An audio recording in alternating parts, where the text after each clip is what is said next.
Hello friends, வணக்கம். Welcome to happy homemakers kitchen. எல்லாரும் நல்லா இருக்கீங்களா? இன்னைக்கு ஹோட்டல்ல பண்ண சாம்பார் மாதிரியே வீட்ல எப்படி செய்யறதுன்னு பாப்போமா? ரெண்டு இட்லி தான் சாப்பிடுவோம். ஆனா அவ்வளவு சாம்பாரோட சாப்பிடுவோம். அவ்வளவு வாசனையா டேஸ்டியா இருக்கும். நம்ம சாப்பிட்டு முடிச்சதுக்கு அப்புறம் கூட நம்ம கையில அந்த வாசனை இருக்கும். சோ அந்த மாதிரி ஒரு சாம்பாரை எப்படி நம்ம வீட்லயே செய்யறதுன்னு பாப்போம். இதுக்கு ஒரு கப் அளவுக்கு துவரம் பருப்பு எடுத்து நல்லா அரை மணி நேரம் ஊற வச்சு களைஞ்சி ஒரு குக்கர்ல சேர்த்துக்கோங்க.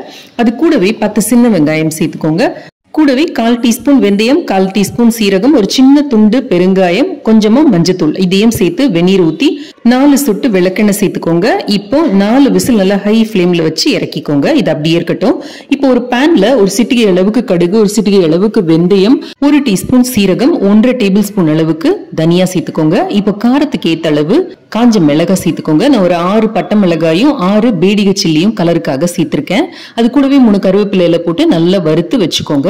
இப்ப மிக்சில 3 பழுத்த தக்காளி, 4 பல்லு பூண்டு சேர்த்துக்கோங்க. இப்ப நம்ம வறுத்து வச்சிருக்கிறதையும் சேர்த்து போட்டு ஒரு டேபிள் ஸ்பூன் அளவுக்கு பொட்டுக்கடலை, கொஞ்சமா சீரகம், கொஞ்சமா மிளகு, ஒரு சின்ன துண்டு பட்டை, இது எல்லாத்தையும் வச்சு நல்லா நைஸா அரைச்சு வச்சுக்கோங்க. வேக வச்ச பருப்பை ஒரு விஸ்க் வச்சு நல்லா இந்த மாதிரி கடைஞ்சு வச்சுக்கோங்க. இப்போ ஒரு கடாயில 1 டேபிள் ஸ்பூன் அளவுக்கு எண்ணெய் சேர்த்து 1 டீஸ்பூன் கடுகு, 1/4 டீஸ்பூன் அளவுக்கு சீரகம் சேர்த்துக்கோங்க. ஒரு மிளகாய் தாளிச்சுக்கோங்க. கடுகு பொரிய ஆரம்பிச்சோடனே ஒரு 4-5 கருவேப்பிலை இலைகள் சேர்த்துக்கோங்க. ஒரு பச்சை மிளகாயை கீரி சேர்த்துக்கோங்க. இது நல்ல வாசனை கொடுக்கும். 1/4 டீஸ்பூன் அளவுக்கு பெருங்காயத்தூள் சேர்த்துட்டு ஒரு பெரிய வெங்காயத்தை சின்ன சின்ன ஸ்லைஸா இந்த மாதிரி வெட்டி சேர்த்துக்கோங்க. இது கூடவே தேவையான அளவு உப்பும் போட்டு நல்லா வதக்கிக்கோங்க. அந்த கண்ணாடி பதம் வர்ற அளவுக்கு நல்லா வதக்கிக்கலாம் நம்ம. இப்ப இது கூட 1/4 டீஸ்பூன் அளவுக்கு சாம்பார் மிளகாய் தூள், 1/2 டீஸ்பூன் அளவுக்கு மிளகாய் தூள், 1 டீஸ்பூன் அளவுக்கு தனியா தூள் சேர்த்து நல்லா அந்த பச்சை வாசனை போகிற வரைக்கும் வதக்கி எடுத்துக்கலாம். இப்ப நம்ம அரைச்சு வச்சிருக்கிற அந்த விழுதியும் சேர்த்து ஒரு 1/2 கப் தண்ணி சேர்த்து அதோட அலசி சேர்த்துக்கலாம். இப்ப கூடவே நம்ம வேக வச்சு வச்சிருக்கிற பருப்பு, அந்த குக்கரையும் அலசி அது கொஞ்சம் தண்ணியும் சேர்த்துக்கலாம். இப்ப தேவையான அளவு உப்பும் போட்டு நல்ல ஒரு கொதி விடுங்க. ஒரு சின்ன நெல்லிக்காய் அளவுக்கு புளியை ஊற வச்சு அதை ஒரு 1/2 கப் தண்ணியில கரைச்சு அதையும் சேர்த்துக்கோங்க. இந்த சாம்பார் நல்ல தண்ணியா தான் இருக்கும். சோ உங்களுக்கு தேவைன்னா கொஞ்சம் வெந்நீர் சேர்த்து இதை அட்ஜஸ்ட் பண்ணிக்கோங்க. இப்ப மாவு பொங்கி ரெடியா இருக்கு. இந்த பக்கம் சாம்பார் ரெடி ஆகிறதுக்குள்ளார இந்த பக்கம் இட்லியை ரெடி பண்ணிடலாம். இப்போ சாம்பார் நல்லா கொதிக்க ஆரம்பிச்சிருக்கு. இப்போதாங்க நம்ம அந்த சீக்ரெட்டை சேர்க்க போகிறோம். ஹோட்டலில் யூஸ்வலாக பண்ணுறது இதுதான். மாவுலேருந்து ஒரு கரண்டி எடுத்து அதோட சேர்த்துக்கோங்க. இப்போது தீயை கம்ப்ளீட்டாக கம்மியாக வச்சுக்கோங்க. கூட வச்சிங்கன்னா உடனே கட்டி கட்டியாக ஆகிடும், நல்லா இருக்காது. நல்லா உடனே கலந்தும் விடுங்க.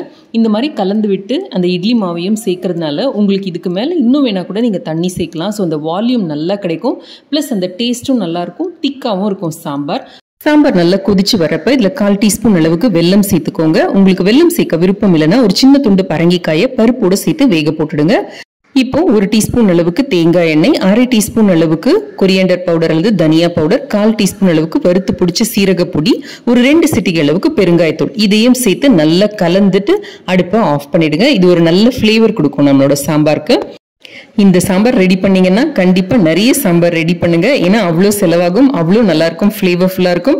இப்போ இட்லி, சாம்பார், நம்மளோட டிஃபன் ஐட்டம்ஸ் எதோட வேணாலும் நீங்க இதை சாப்பிடலாம். கொஞ்சமா பச்சை கொத்தமல்லி சேர்த்துக்கிட்டீங்கன்னா வாசனை அமக்கலமா இருக்கும். இதுல காய் ஏதாவது சேர்க்கணும்னு விருப்பப்பட்டீங்கன்னா கத்திரிக்காய், முருங்கைக்காய், சின்ன பீஸா நறுக்குன கேரட், பீன்ஸ், உருளைக்கிழங்கு இதெல்லாம் நீங்க சேர்த்துக்கலாம். சாம்பார் வடை செய்யறதுக்கும் இந்த சாம்பார் ரொம்ப நல்லா இருக்கும்.